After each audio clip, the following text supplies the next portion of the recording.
Hallo, schön, dass du da bist. Ich hatte ja in meinem letzten Video angekündigt, dass ich noch mal was mit Holzklötzchen mache. Und manchmal halte ich mich auch an meine Ankündigung und mache es dann auch, so wie in diesem Fall. Und zwar habe ich noch mal eine schöne Idee mit den Holzklötzchen, und zwar so eine schöne Blumenkiste, die man dann zum Beispiel Blumenvasen reinstellen kann mit süßen Blumen, was jetzt auch noch mal bestimmt eine nette Idee zum Beispiel für Muttertag ist. Aber du kannst die Kiste auch zum Beispiel für die Küche nehmen. Ja, so für Essig und Öl oder Salz und Pfeffer. Also da ist sie wieder vielseitig einsetzbar. Ja, und ist schnell und leicht gezaubert. Wir brauchen auch wieder überhaupt kein Werkzeug, außer eben Holzleim. Und wenn du magst, eben noch Stempel, wenn du das vorne gerne beschriften magst, so wie ich dir das gleich im Video zeige. Ja, und dann würde ich sagen, starten wir auch direkt los und wir sehen uns am Schluss nochmal. Also ich wünsche dir erstmal ganz viel Spaß dabei. So, für die Bodenplatte benötigen wir 6 Holzklötzchen. Dann haben wir die Vorder- und die Rückseite mit jeweils 4 Holzklötzchen und die Seitenteile mit Griff, das sind dann insgesamt 5 Holzklötzchen, und zum Befestigen des Griffs habe ich hier diese 2 Holzklötzchen jeweils. Dann brauchen wir ein bisschen Holzleim, ein paar Glasvasen und wenn du magst, kannst du noch das Wort Flowers oder irgendwas anderes draufstempeln und schwarze Stempelkissen. Ich beginne jetzt erstmal damit, diese 6 Holzklötzchen für die Bodenplatte zusammenzukleben und dann jeweils 4 mal 4 Holzklötzchen für die Seitenteile. Alle anderen Holzklötzchen müssen mich jetzt erstmal gar nicht interessieren. Wie gesagt, erstmal die Vierer zusammenkleben und die Bodenplatte aus 6 Holzklötzchen. Und dafür nehme ich mir mein Holzklötzchen und trage ein bisschen Holzleim an der schmalen Kante auf. Und dann klebe ich die einzelnen Holzleisten zusammen. Geht am besten, wenn man sie hinlegt. Pass auf, dass du das nicht auf Papier aufklebst, sondern leg so eine Folie drunter. Und dann überschüssigen Leim kannst du so ein bisschen mit dem Finger oder auch mit dem feuchten Tuch hinterher ein bisschen abwischen. Der Kleber trocknet auch transparent auf, ist also gar kein Ding. Und jetzt klebe ich, wie gesagt, Bodenplatte und Seitenteile alle erstmal zusammen. So, und hier habe ich alle Teile zusammengeklebt, also hier die Bodenplatte und dann eben 4 mal die Seitenteile für meine Kiste, die ich dann später an der Seite so fixieren werde. Zunächst möchte ich mir aber hier erstmal das Wort Flowers draufstempeln und dafür habe ich mir hier solche Holzstempel besorgt mit Buchstaben drauf und werde mir die jetzt mit dem schwarzen Stempelkissen einfach draufdrucken, so ziemlich mittig.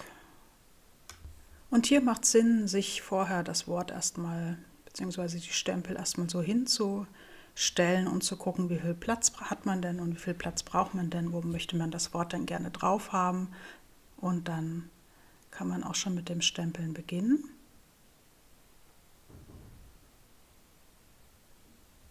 Und ich finde es auch gar nicht schlimm, wenn die einzelnen Buchstaben jetzt nicht unbedingt alle auf einer Linie sind oder mancher auch ein bisschen schief ist oder so. Ich finde, das hat dann auch nochmal so einen gewissen Charme. Wer es aber gerne auf einer Höhe haben möchte, der kann sich auch so ein Klötzchen hier drunter legen, die Stempel daran ein bisschen ausrichten und kann das dann quasi als Stempelhilfe nehmen, dass die Klötzchen oder beziehungsweise die Buchstaben alle auf einer Höhe sind. Und so stempel ich jetzt mein Wort fertig auf meine Platte vorne auf. So, und ich klebe jetzt zunächst mal die Seitenteile an meine Bodenplatte fest. Und dann kann ich die Vorder- und Rückseite fixieren. Und ich beginne mit den Seitenteilen und trage da einfach ein bisschen Klebstoff auf, unten wieder an der Kante.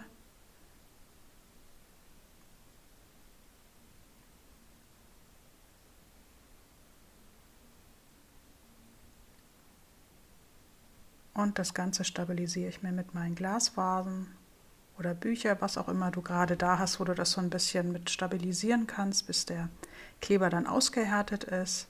Und dann mache ich das gleiche mit der anderen Seite auch.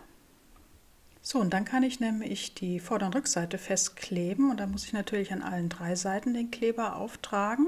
Und wenn du das so an die Kiste dran hältst, dann siehst du, dass oben und unten so ein bisschen übersteht, so ein paar Millimeter. Und das ist ganz praktisch, weil da können wir nämlich dann später unseren Griff dran befestigen und dann schließt das so ein bisschen bündiger miteinander ab.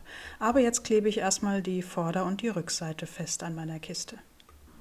So, und dann nur noch die Vorderseite festkleben und guck, dass du die vordere Platte und auch die hintere Platte einigermaßen mittig aufklebst, sodass der obere und untere Abstand so ein bisschen gleich ist, damit wir später schön die Griffe daran befestigen können.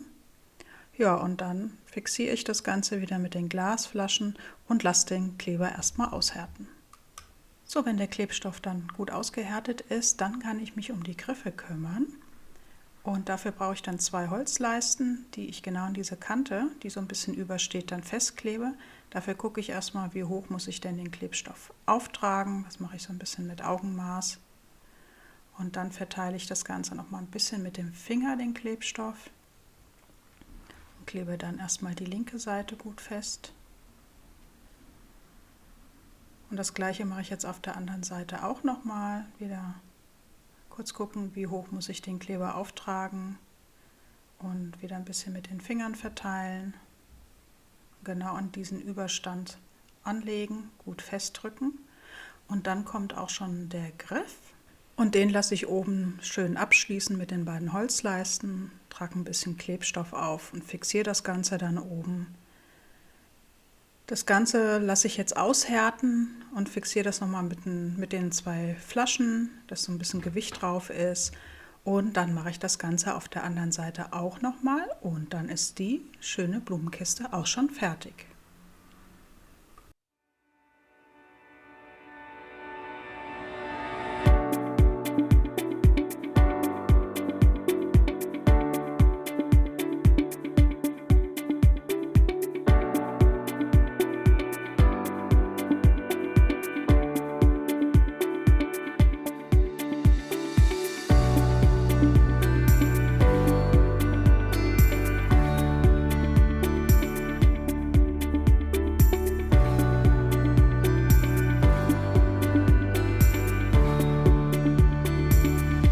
Ich hoffe, dir hat das Projekt gefallen und vielleicht machst du es ja nach. Dann tagge mich auch gerne auf Instagram. Ich freue mich immer riesig, wenn ich die Fotos von euch sehe. Ja, ich wünsche dir wunderschöne Frühlingstage. Bei mir ist heute Sonnenschein und 23 Grad. Ich habe richtig gute Laune jetzt und werde jetzt noch eine Runde nach draußen gehen und die Sonne ein bisschen genießen.